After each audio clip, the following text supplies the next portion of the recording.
Welcome to Liveabroad, where we share real stories and expert insights about living and working in beautiful Portugal.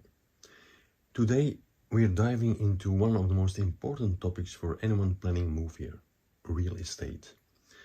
Therefore, we have invited an expert, Irina Oliviera from Remax, to answer the most common questions and share valuable information to make your buying process smoother, faster and stress-free.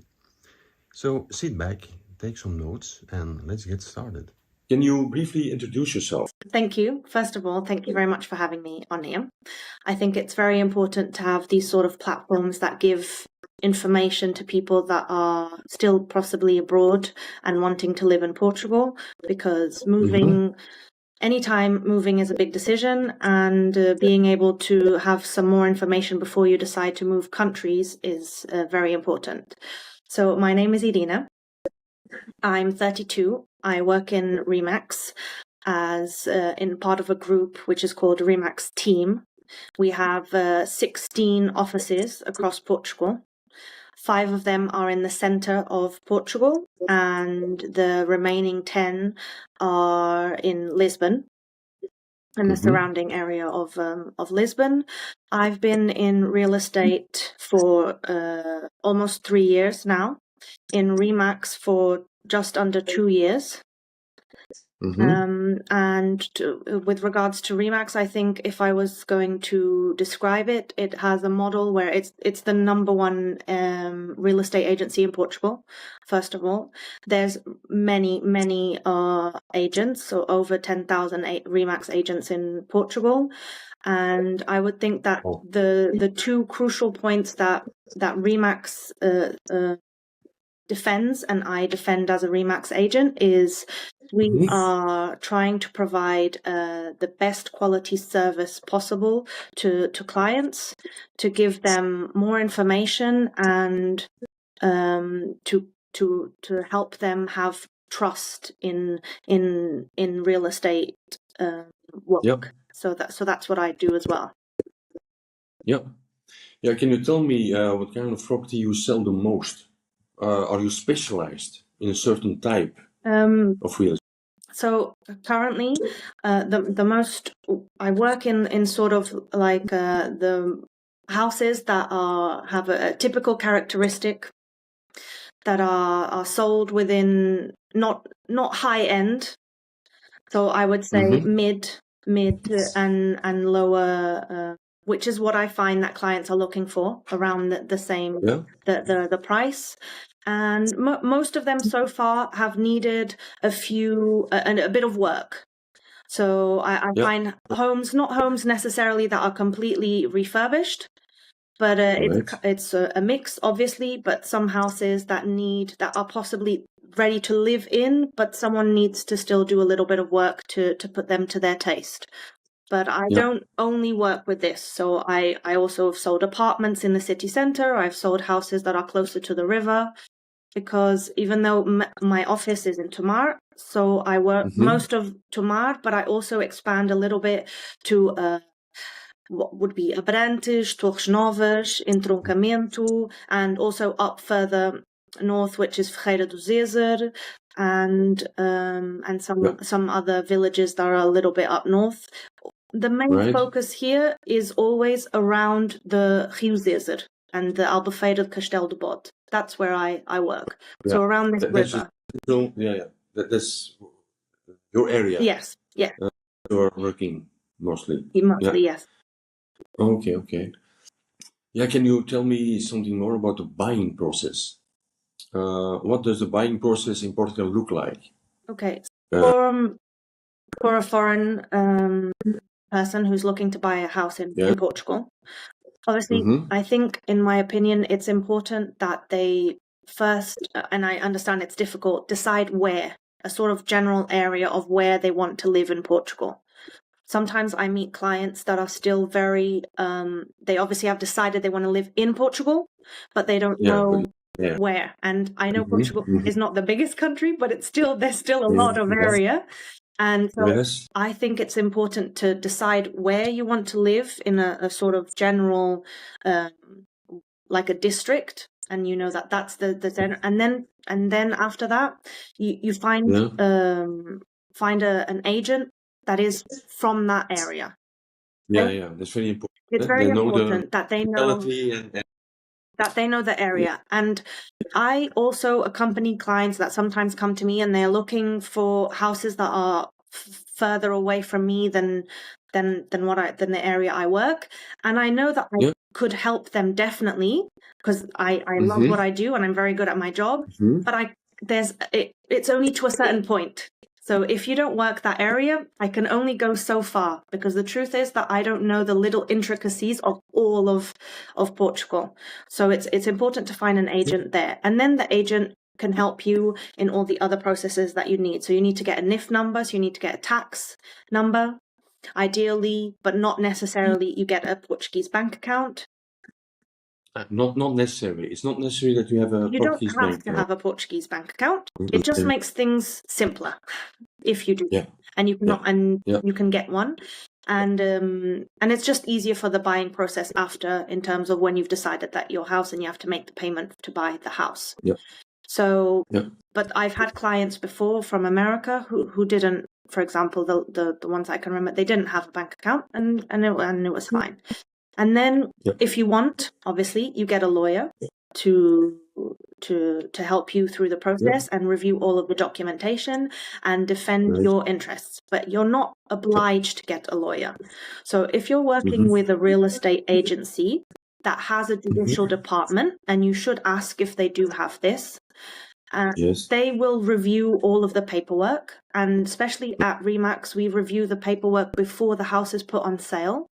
So houses that are put on sale have either everything is ready for them to be sold, or if there is something in an exception, like a specific document that is missing, we know exactly how long it will take to get it. So if it's something that takes very long, then we often won't put the house up for sale straight away. We'll take care of the paperwork first. So you don't need a lawyer to help you with that, because we will do that. So in our case, our judicial department makes the promise contract, for example, and they review it, and then it has to be read and accepted by both parties. There are many clients that prefer to have a lawyer to review and to defend their interests, obviously, and that is perfectly fine. So it's however you feel more comfortable, but there's no obligation to have one. Okay. So once you do you work also with a notary, for instance? Do you work closely together with a notary? Yes, we have. There's a couple of notaries in Tomar. The buyer has normally the buyer is the one who decides where he wants to do the deed signing. Right. So they can choose within some. So obviously, if the house is being sold in Tomar, ideally we're not going to do the notary in Algarve or Porto. But to be fair, if both parties decide yes, we prefer it this way, then it's done wherever people agree. And we work with notaries, and we also have some lawyers separate from our judicial department that I can recommend. If clients want a lawyer, I can recommend a few lawyers that I've worked with previously that I know and trust that they do a good job. But obviously, this will have an extra cost to the buyer, and they are free to work with them or not. If they don't want to, then also when people ask me with regards to notaries, if they ask me, where do you normally? It's very common. They ask, where do you normally do the deeds? Obviously, I tend to indicate one or two of the places that we know are quick, things get done, they're simple, processes go through. So once we find that trust and we know that people work well, we recommend them, but the choice is always theirs. I don't sorry. No, I was just saying, like, I personally don't like to only give one option. I don't want any client to think that I am indicating you have to work with this person. So I always try to provide at least 2 minimum or 3 recommendations, so that then they can feel that I provide their contacts. They then contact them directly, and they feel comfortable choosing who they want to work with. Yeah. Okay. Now this brings me to the next question. What are the typical additional costs besides the purchase price, Yeah. you already told me about the lawyer. But are there other costs involved? Yes. So when you're buying a house, apart from the purchase cost, you need to take into account tax. So you're going to have to pay a property transition tax, so EMT. This depends on if you're buying the house as your permanent residence, so you're moving to Portugal and you're going to live there, or if you're buying your house as a secondary residence and it's going to be sort of like a holiday home, you're not moving your residence to that house. So that affects the price, and then also the value of the house. So to get an idea, currently, this year, if you buy a house under 104,000 euros, you don't pay, and it's your permanent residence, you don't pay this property transition tax. Is that something new? Is that No, there's always been a value that doesn't have any tax. If it's your permanent residence, what tends to happen is every year this table is updated. Yep. So currently it's at 104,000, and then the table informs you.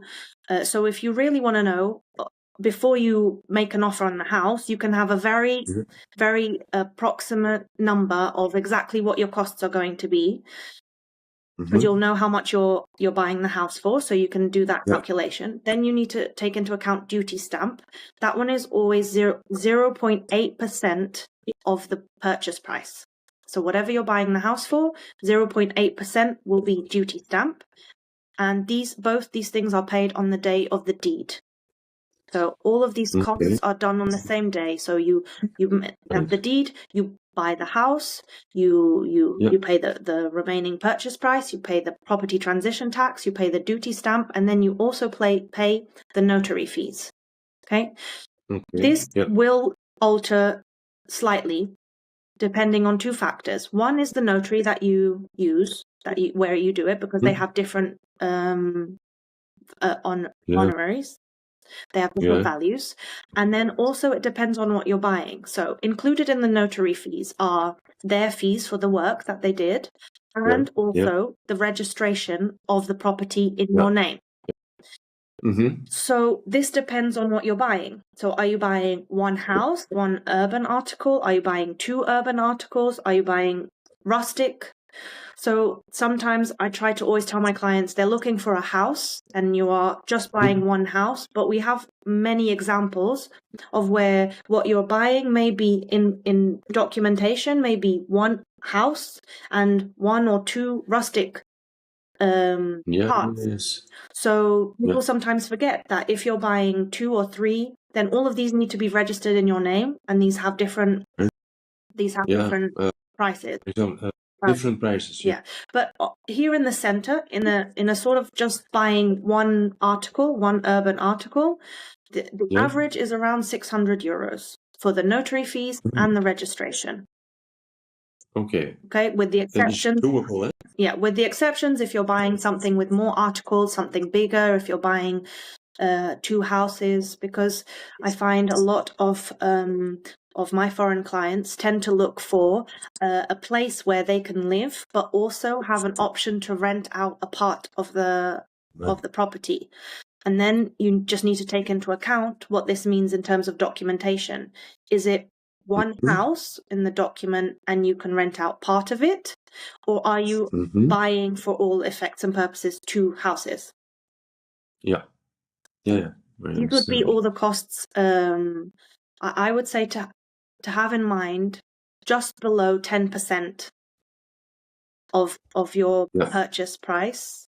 It doesn't normally reach the 10%, but if you have that, then you're comfortable. Some people wonder, is buying a house for short-term rental, like Airbnb? Yes. Is that a good idea? It depends on the house that you're buying. Okay, me personally, I did have an Airbnb for a while, and I think it's important that when you're looking at the house that you're going to buy, you decide whether it makes sense for short-term rental or long-term rental. Okay. Mm-hmm. And it, Yeah. and then, I mean, I tend to try and help. Obviously, it's still done a lot.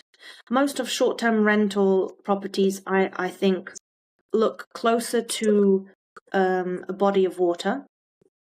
Yes. It tends to help because you have to think of it as a business.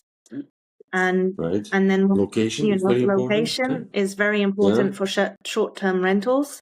Yeah. And then the access to the house and the comfort that you can provide the possible guests, and that will. Yeah. And then also something that people sometimes forget to do is to look at your competition in the area.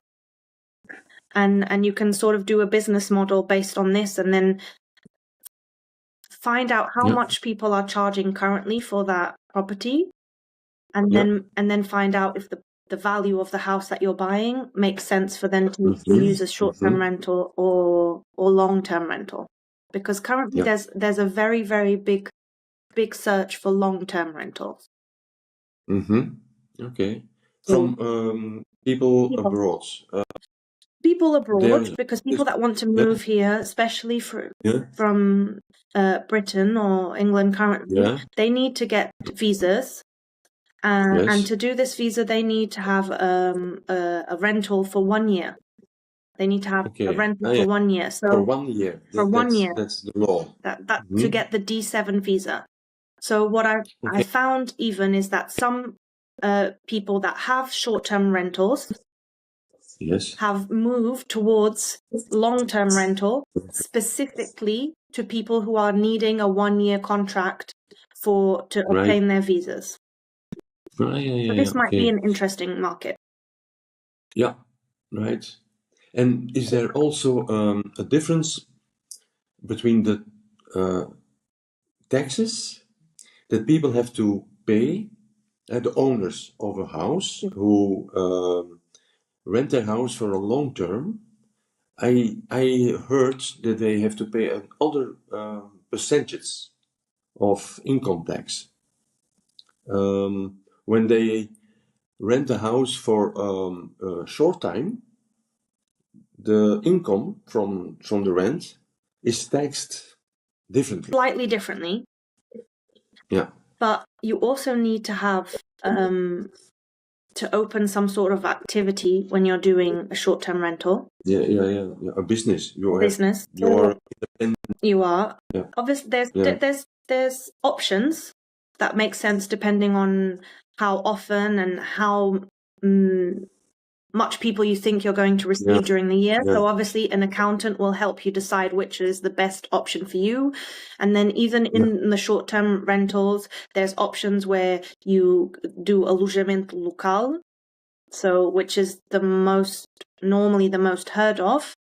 But if you do have something that is slightly bigger or like farm style and you're wanting to receive many people, then you'd have to maybe go into what we call touristic empreendimento turístico. So that would have different legal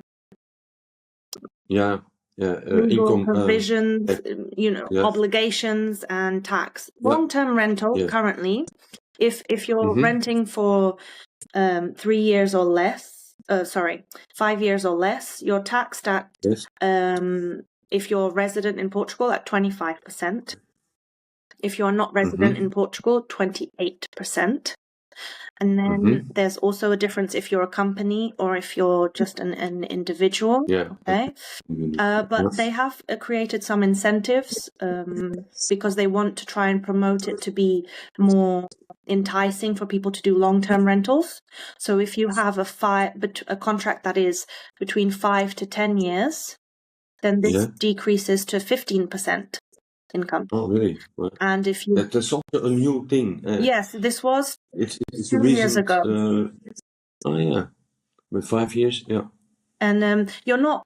So you just need to have the contract be longer than 5 years. If for some reason the renter moves out, you still got this benefit.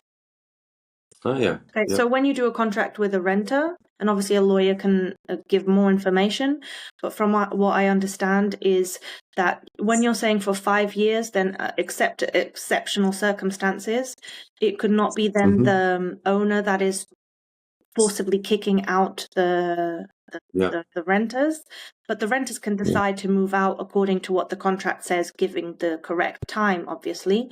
So this might be interesting for someone that has had, some people already have people, the same person living in the same house for a year or two, and they might feel comfortable in providing a 5-year contract to that person in exchange for a better income. Less income tax. Yeah. I wonder, is it easy for foreigners to get a mortgage in Portugal? Or, it depends on, of course, what you have, but maybe there's a difference. So they can get a mortgage. They have rules to be able to apply, and banks, not, from what I understand, not every single bank will give a mortgage, and then obviously different banks will give different rates. In a sort of general rule, you will need still more deposit, the more signal than a resident here.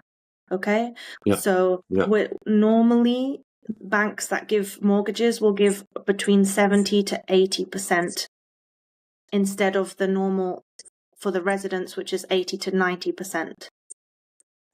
So a foreign person that wants to buy a house in Portugal and wants or needs a mortgage should consider having roughly at least 30% of cash with him. Here at Remax, we have our partners who are credit intermediaries. So they're called Max Finance. And each Remax agency will work with one or more, but at least one Max Finance office. So at no cost to the buyers, they can have a dedicated credit intermediary, and he is going to collect all of the information from the buyer, and he's going to then go and send it to various banks and help negotiate the values for the buyer. I always recommend that clients are accompanied by a credit intermediary if they obviously need a mortgage, because it's just helpful to have someone that does this every day and can talk to many banks. It saves you time.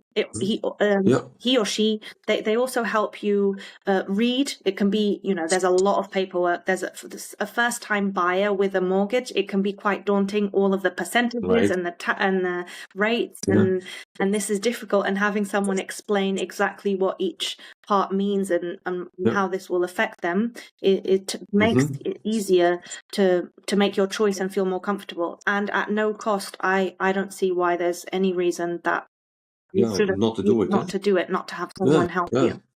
So, and is it what you say? Is it a typical, also a USP from Remax, a unique selling proposition, like they say? We help people with this. That's why we've created. We have lots of sort of partnerships. Remax helps us do that. They also motivate us to try and create our own network of people that can help us help our clients, so that we can sort of be a point of at least providing them with contacts of where to go for all of the things that you need or you may need when buying or selling a house. Okay. I wonder whether there are tax benefits or other advantages to owning property in Portugal compared to Spain or Italy or France, the other sunny countries. Is there a specific reason why somebody is better off in buying a property in Portugal than in Spain, for instance? Do you know that? Do you know somebody who knows that? I know that in terms of investment, especially for people that are outside of Europe and want to invest and buy property, normally it is to buy property in euros and have an investment in in the euro coin. That Portugal studies show that Portugal has demonstrated to be one of the best investments in Europe. Okay. There's a lot of search. I think I wouldn't say personally. It really just depends on what you prefer. Some people prefer Portugal, other people prefer Spain, other people prefer Italy or France. I don't know. I personally don't know exactly if there's anything that would just be specific in terms of property unique to Portugal. I mean, I think what's unique to Portugal is the country itself, our culture, our food, our conditions and stuff. I mean, I'm biased, but I would choose Portugal. Yes. Do you have, in your opinion, is there a specific region that stands out to invest in? Let's say, we always hear about Algarve. Yeah. Me, as a Belgian person, they say, oh, Portugal, you must go to the Algarve. That's nice. A bit expensive, but in your opinion, is there a best region to invest in terms of, it depends what the idea is of the investment. If it's an investment where it's a buy and hold to then sell eventually, if it's a flip, if it's for rental. So obviously this means in a general way, Algarve, Lisbon and Porto will tend to always be safer investments, but then currently I think it may be more difficult to find a good investment opportunity, especially for someone that doesn't have a very high budget, because obviously these places have increased exponentially in the last few years. And then, I mean, in terms of the coast, anywhere that is close to the beach, the sort of coastal areas have their specific push and want. But the center of Portugal and the inlands, I find, obviously you still have to be accompanied and take into account what you're buying and looking at it. But there are lots of investment opportunities. There are at lower rates.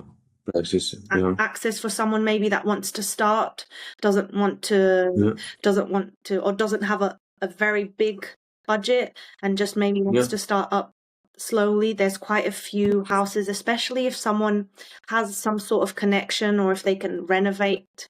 That here in the center we tend to see more is buying ruins or houses that need to be had work done. It's currently it's a little bit difficult to do it. It takes a bit of time, and buyers tend to want to buy something that is ready for them to move in.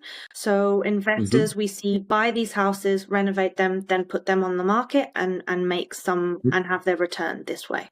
What final piece of advice would you give to someone thinking about buying property? What I would like to say to people is that when you're looking for an agent and you're working with an agent, make sure that you talk to them a little bit first. Ideally, have a first-time meeting, feel comfortable with them, and then ask as many questions as you can in the beginning. And if you do find an agent that you feel comfortable with, that you feel that you can work with, and they are showing you, how they work and they're ready to provide you a service, well, then I think it's important that you try to stick with that agent as long as they're helping you in your search in that area. Because what I find sometimes is that buyers will be talking to many agents at the same time, which makes sense if you're looking in different areas. So having one that's helping you, if you're still considering the Algarve, or if you're considering Lisbon, obviously have one from the Algarve and one from Lisbon. But when you're creating this sort of relationship, when the agent is searching for what you're looking for, every time that they send you a link or they go to view a house with you, they get to know you a bit better.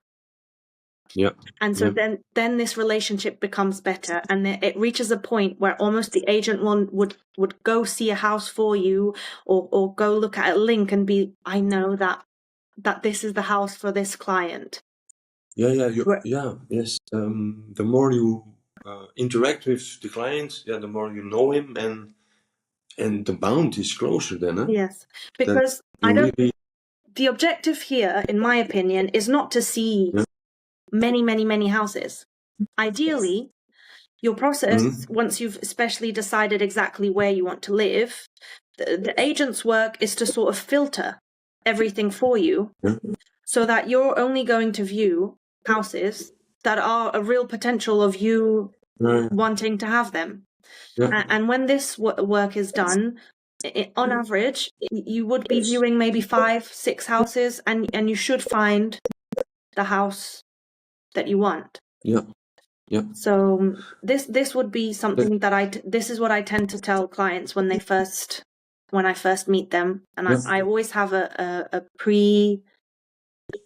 pre-meeting with them, sometimes on Zoom if they're not here. To know them better. It's like a psychological work that you do. I mean, even to just sort of expand and talk about their dream, because buying a house is one of the biggest things that we do, at least most people, obviously, apart from investors who do this a lot. But it's the biggest step in our lives. And I think it's always good to have a meeting where you can dream a little bit and take it sort of from if everything is perfect and the correct thing happened, this is what I would want. And then sort of slowly bring it down to, what do I need to have in my house for me to be comfortable and for me to be happy. So that's sort of the process that I think. Yeah, these are beautiful words to end. Yes. Okay. I thank you very much. Okay. Thank you. Okay.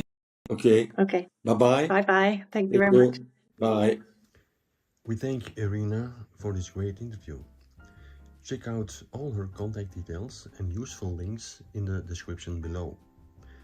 If you found this video helpful, don't forget to subscribe to our channel and hit the bell icon so you will get notified whenever we post a new video. Make sure to watch the videos on the screen next.